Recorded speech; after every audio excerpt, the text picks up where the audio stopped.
Welcome back. It's time to grind. But no, really, that's just what we're doing now. Last episode's movement to defund the end dimension was a glowing, shiny, and glittery success, but it is not, sadly, a perfect solution to all of my exotic literature needs. For that, I have to turn to enchantment spam, or for the really obnoxious ones to get like supreme sharpness and advanced power, hope I get lucky with a guardian farm. For all that it sounds boring, it really is mostly just me watching YouTube in the background and swinging the combine pressure at the mob output hole every few seconds, so it's really not that bad. Now, paradoxically, the actual challenge is getting all of the other things I need for spam enchanting. Armor enchantments are pretty easy to get if you have advanced protection and strength and vitality taken care of, and I do, but there are so many random esoteric weapon buffs that I need to grind out that I actually ran out of and subsequently went mining for lapis, which isn't a material I ever thought I would intentionally seek out, but that's the joy of these challenge runs. As is to be expected, I got relatively little lapis from this, and rather a lot more chunks of random monsters, but I'm actually okay with that. Unlike Supreme Sharpness, which I have, to date, never once seen generated from any enchantment table enchantment, period, Advanced Power shows up regularly enough to farm out books on, and with the exception of Arrow Penetration 4, which I lucked into a book for, and Advanced Mending, which I stole from an end city, everything else is trivial to source. With a bit of book combining, then I'm as ready as I'm ever going to get. Now I just need the bow. And this is where things get interesting. In my previous hardcore series, I made a flamed dragonbone greatbow, because at the time it was the strongest bow I could safely obtain, and for all practical purposes, it was as strong as I would ever need it to be. I am no longer interested in practicality. I want the best of the best, and for that, I need parasite parts. The strongest bows in the game are the living bow and sentient greatbow, which as far as I'm aware are mechanically identical, though the sentient greatbow looks cooler and has way more eyeballs than the base bow. Their quirk is that for every additional second you hold an arrow past its initial full draw time, its damage will be increased by 100%, up to a maximum of 300%. This is, as you can imagine, a little bit strong. It also requires me to hunt down high-level parasites, pull chunks off of them, and use the chunks to craft the bow's ingredients, which is, not the easiest thing in the world. This is where that iced javelin comes in handy. I am still very much an aquatic predator, and would prefer to stay near or in the water to lure my prey towards me, and this weapon is perfect for that. The high-damage projectiles brutalize lightly armored parasites before they can adapt to it, and the frost effect has a slowing ability with an interesting side mechanic that stun locks mobs afflicted by it whenever they swim in any sort of water ever, which is very convenient for managing hordes of parasites. It also does this despite surrounding them in blocks of ice, but sure, physics need not apply.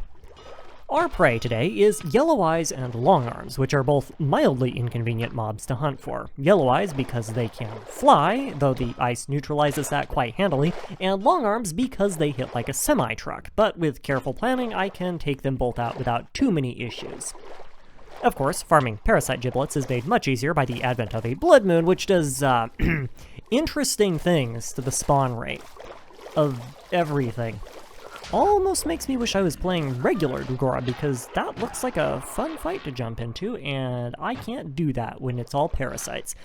This is also where I get my forbidden fruit from, incidentally. The surrounding terrain apparently spawns husks, not that I noticed what with the whole monochrome red blood moon vibe, and I must have shot some on accident while hunting, because I just kind of casually picked it up on accident. No complaints here, it saves me the trouble of farming it out later, I guess, but can we say anticlimactic much? And so, with the power of many desiccated corpses combined, lo and behold, the Parasite Bow. Supposedly it will level up to the fancy eyeball-having version after doing 50,000 damage, which seems very achievable given this run, but this doesn't make it any better, and the enchantments persist after the transformation, so it's just kind of irrelevant. Speaking of irrelevant, parasites. Parasites are now kind of irrelevant, in a manner of speaking. The Parasite Bow benefits greatly from the Strafe enchantment, which increases its draw speed substantially, but that enchantment is incompatible with Infinity, and of the two I prefer not having to manage my arrow supply, so it's less than perfectly optimal, but in exchange I now have a functionally infinite shotgun that does a metric buttload of damage. which is good, because I've had something of an epiphany regarding the whole armor situation. Golem armor?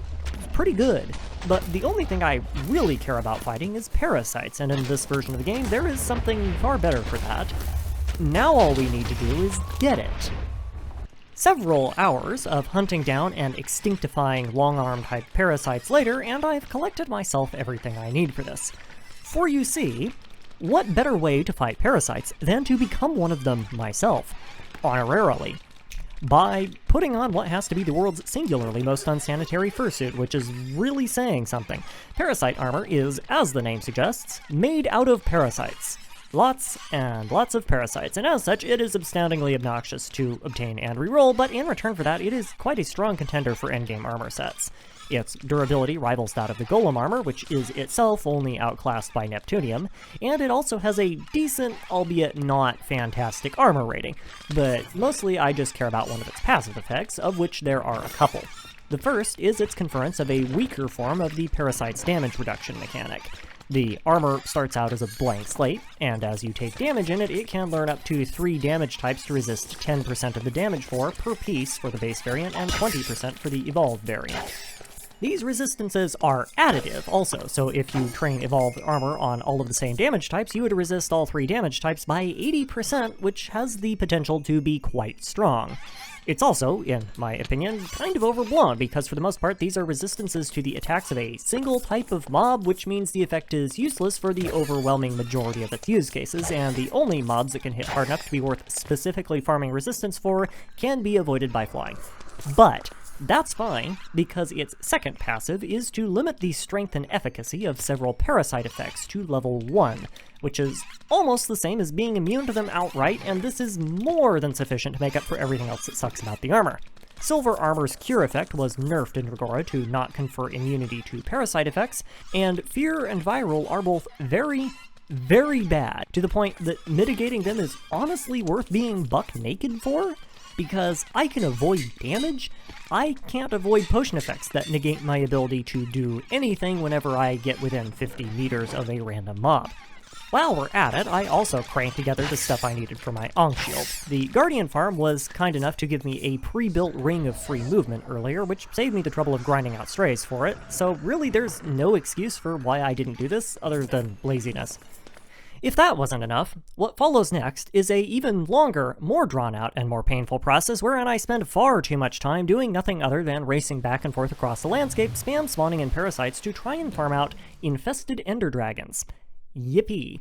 The part about the parasite armor that I didn't mention is that in order for it to be really decent, you really want to evolve it, which involves crafting it with a sentient core, which itself requires 8 blood tears in order to craft, each.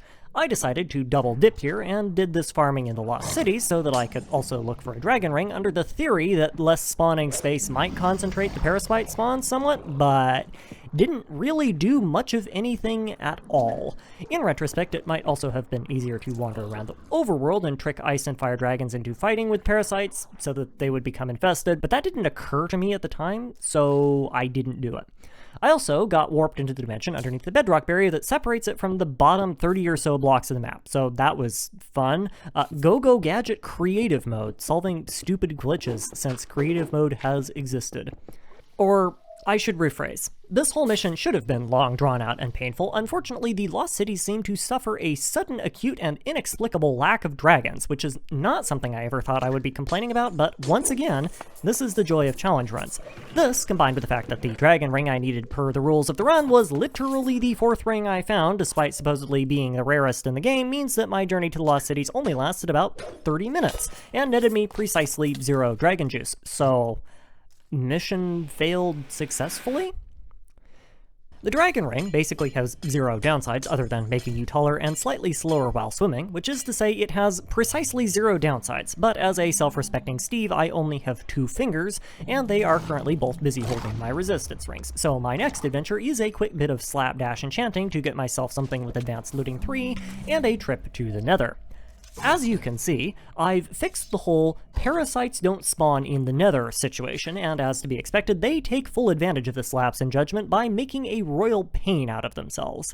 In this case, that takes the form of spawn camping every single blaze spawner I try to farm blazes from, which would normally be fine except that the parasites aren't enchanted with Advanced Looting 3, so I spend most of my time making extremely pointed displeasure known to the parasites rather than farming the blazes. But whatever. This is very definitively something that exists in the category of first world problems. With my blaze powder in potentia secured, I return home, crank out a dragon gem, which definitely isn't just 4 cubic meters of silver smeared with blaze powder and glowstone with a ring in the middle, and give that a chew, and just like that, I'm now a card-carrying member of the Scaly community. You know, just in case the problematically authentic dragon leather gimp suit that I've been wearing for the past 3 episodes wasn't enough to tip the scales there. Unfortunately, I still haven't gotten any of the blood droplets that I was looking for because, would you have guessed it, wow, amazing! Infested ender dragons don't seem to spawn in the nether, either. Cool. Looks like we need a new plan. Good news is I have one. It's called More Parasites. You see, when I was grubbing around in the configs trying to figure out how to make parasites spawn in all of the dimensions, I found a bunch of other interesting numbers to play with, and one of them is tied to the maximum number of parasite-type mobs that can be present on any given map. As far as I can tell, it was 35 times 6, for those wondering.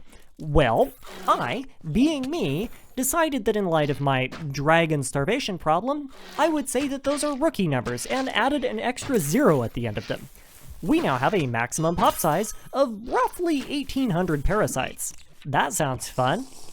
Now, in the spirit of clear communication, it's not like these are all going to spawn in at once. The spawn rate hasn't changed, only the limit on when it caps out. What this means, in practice, if I understand the code correctly, is that I can sit around in an area and constantly crank out parasites rather than having to keep moving to respawn them, which will hopefully speed the process of farming dragons up a bit without neutralizing the spirit of the challenge too much. It also leads to fun situations like this one, where you can have a conga line of 50-something plus parasites trying to play with dragon skeletons that spawn naturally in desert biomes. They can't really damage it, but they don't know that, so mostly what happens is they just push it around like a beach ball in a rave party. It's a good time, and also probably murders the bitrate, but that is a viewer problem. And speaking of viewer problems, you have another one that you probably didn't know about. It's the insufficient amount of vitamin me in your life. Conveniently, the lovely folks at Eclipsify have agreed to do a rerun of the Goose-themed mousepads we designed a while back, and they are once again for sale at the link in the description. Now, for the low price of money, you can take a gander at the Goose whenever you use your mouse. All funnies aside, they sent me a QA sample that I have been using since the first run of them, and despite some heavy use, it is still as good as the day I got it. They are really nice mousepads. Anyway, back to what we were doing. By this point, I've remembered that dragons can get infected, so every time I came across one, I immediately tried to ground it and then sick the parasites on it, hoping that I'd get lucky. My returns on this were pretty abysmal, honestly, and I can't quite recall, but I'm reasonably certain that it never actually worked.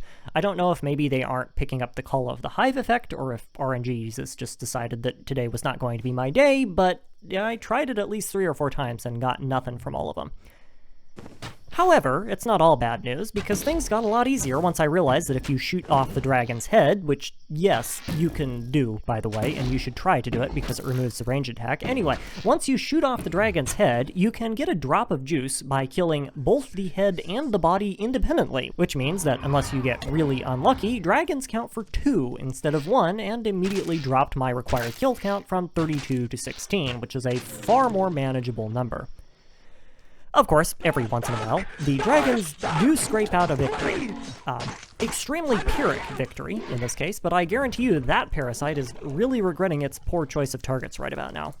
Broadly speaking, the up the parasite mob cap by a factor of 10 plan goes pretty well, at least in terms of dragon juice farming. The only issue with it is the game performance, or more specifically, the complete lack of said performance. This is not an encoding error or the footage stuttering or anything.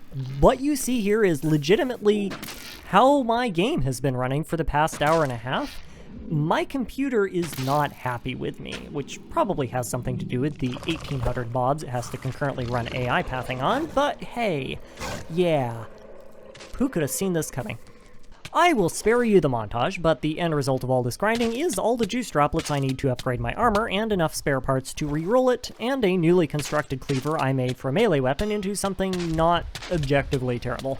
I didn't have anywhere near enough to masterwork quality everything, but I would much prefer to get my gear functional rather than not have it at all, so I will make do until I can grind the rest out, or more likely just leave it as it is. Some research I did on how the armor's learned resistance effect works also told me that I needed to hug a cinder with fire resistance on, because apparently the thrown projectile damage type is a really important one to block, so I did that, and I'm just gonna train up random parasite mob type resistances for the rest. It's not going to be a world-changing armor set or anything, but it might come in handy down the line, and it seemed silly to let them pick up resistances to guardians or something. So while I'm hugging the local eldritch noodle population, let's talk enchantments and gear. TLDR, Advanced Thorns, Advanced Protection 4, Regular Mending, Unbreaking, and Curse of Possession go on everything. The curse is to prevent other curses from being applied. Protection, Unbreaking, and Thorns are obvious, and you use Regular Mending because apparently it was patched in this version of the game to prioritize the repair of more heavily damaged equipment first. Advanced Mending may repair more points of damage per point of XP, but it does so randomly, and we do not want randomness in this build. All the slot-specific enchantments, like Feather Falling and whatnot, go on their pieces, but really the only super important one is Strength and Vitality for the chestplate for the tasty health boost, and Underwater Strider for movements and fluids that doesn't glitch out and send you rocketing backwards every time you massage your W key too hard. The rest of the stuff is more mobility and utility focused, which is great, except that I can fly, and being able to fly renders them all useless, so they don't really matter much. My chosen weapon here is a cleaver this time around. Nunchucks may have a higher DPS output theoretically, but a cleaver will hit harder and do more damage in less hits, which is far more important for parasites than it is for all the other mobs. Its payload is a lot, but other than removing combo and swapping education and that one enchantment that gives you the luck potion effect for advanced looting and adept, it's the same as the nunchucks I did in my first RLCraft Hardcore series, so go watch that one if you want a exhaustively detailed explanation. Unfortunately, I have only managed to get Supreme Sharpness 2 from my Guardian farm, so could still use some work. Despite the corners I cut on it though, well, I will let you see for yourself. I'm now taking basically 0 damage here, and what damage I do take is very quickly healed up by my ridiculous cleaver DPS. Man, it's good to be overpowered again. I also turned the spawn rate back down, as you can tell by the fact that the game is no longer running at 5 seconds per frame. It was fun while it lasted, but let's be honest here, parasites aren't really a threat anymore, and I think the only damage I would be likely to sustain from adding more parasites is damage to my CPU fan.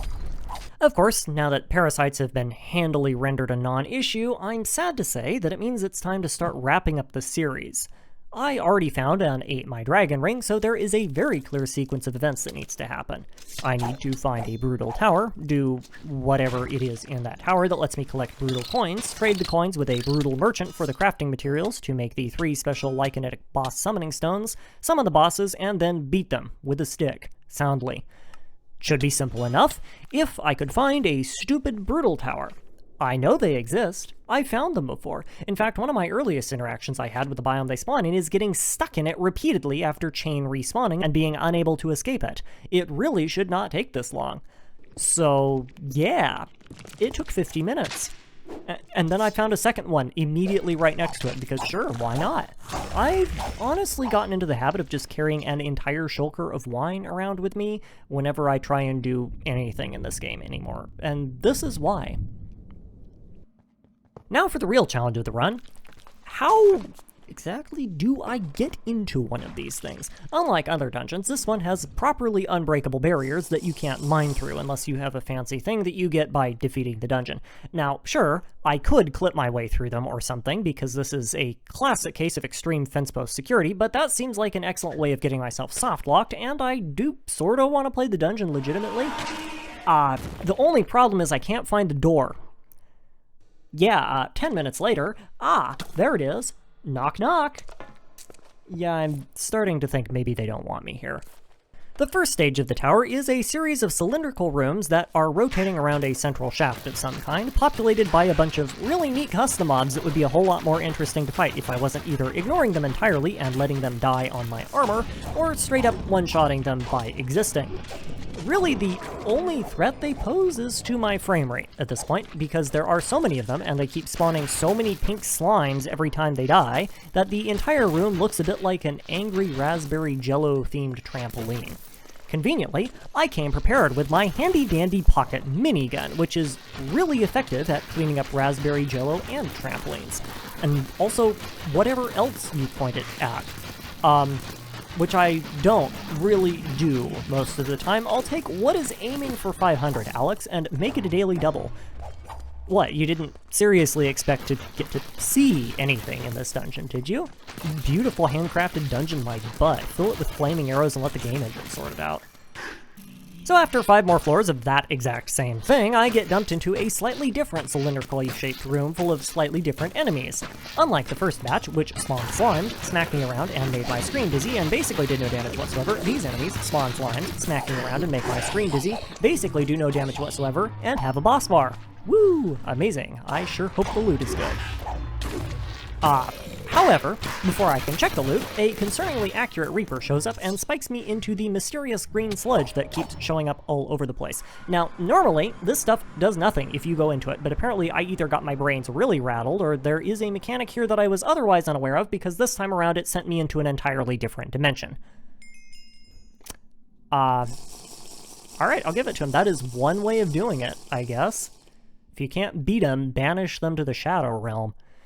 So, one quick Google later, and now I can say, hi, hey, welcome to the Underneath. It's basically the Lost Cities if it was made by Netflix. The loot sucks, unless you like runes, and I can't get brutal coins here, so I don't care. Time to find an exit. This is shockingly easy to do, considering how dangerous the place would supposedly be for non-endgame players. You find one of these things under the city, and light it up with a flint and steel, which can be crafted from the stuff in the chests, also helpfully placed right next to the portal. Unless you're me, because then the parasites blow up your portal. Joke's on them, though. I have a third portal on standby. So after that brief interruption, I return to the whole of many-dimensionally transcendent spiders, kill off the other boss, and discover its valuable loot drop is 3 shiny nickels and a potion of mystery juice. And the sad part is those 3 nickels are probably the most valuable bit, because they're pretty rare elsewhere. Really selling this dungeon to me, RLCraft. So anyway, the next bit of the dungeon involves me flying up a ginormous tube full of banshee spawners with more instant teleport liquid at the base. You are probably supposed to parkour up this or something, which seems especially masochistic given how many gravity-enabled infernal mobs are likely to spawn on that little adventure, but I ignore all that in favor of flying and overwhelming ranged superiority. It does beg the question, though. Did they seriously make a void hole at the bottom of the pit? That's unusually mean, even for... oh. We'll be right back.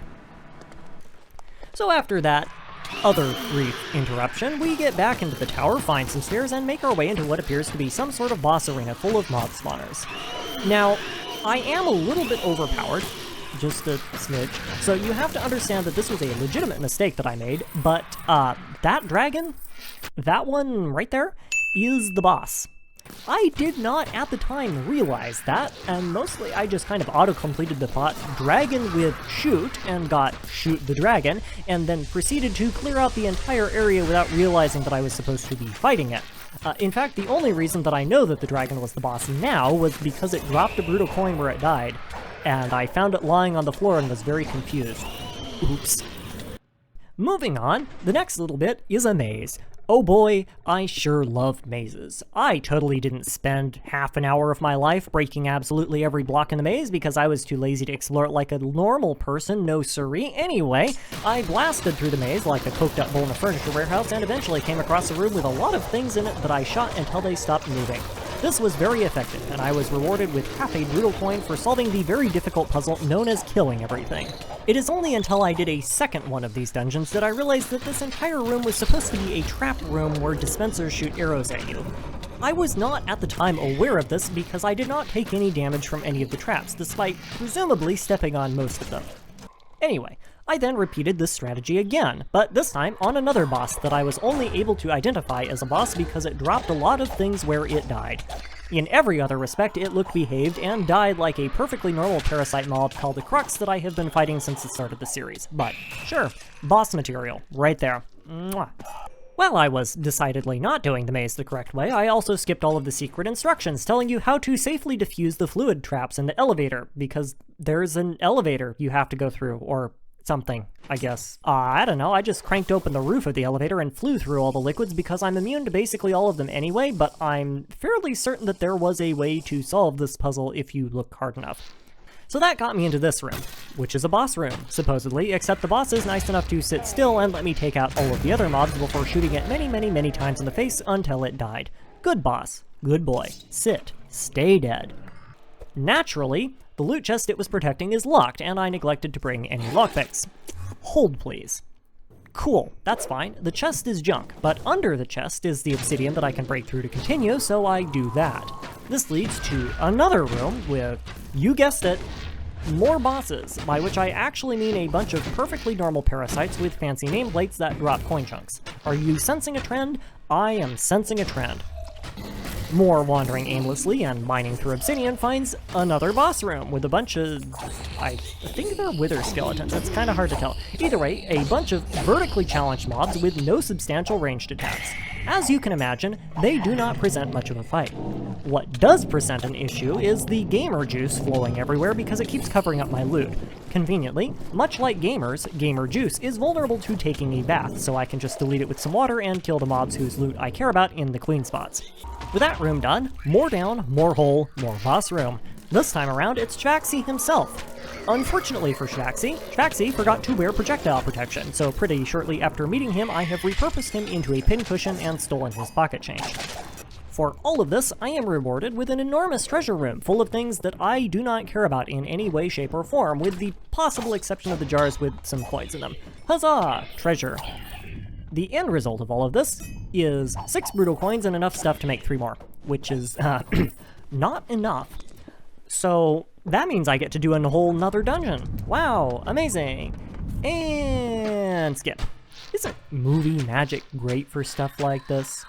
No, that and skipping past 90% of the dungeon because you know where all the doors are. That helps too.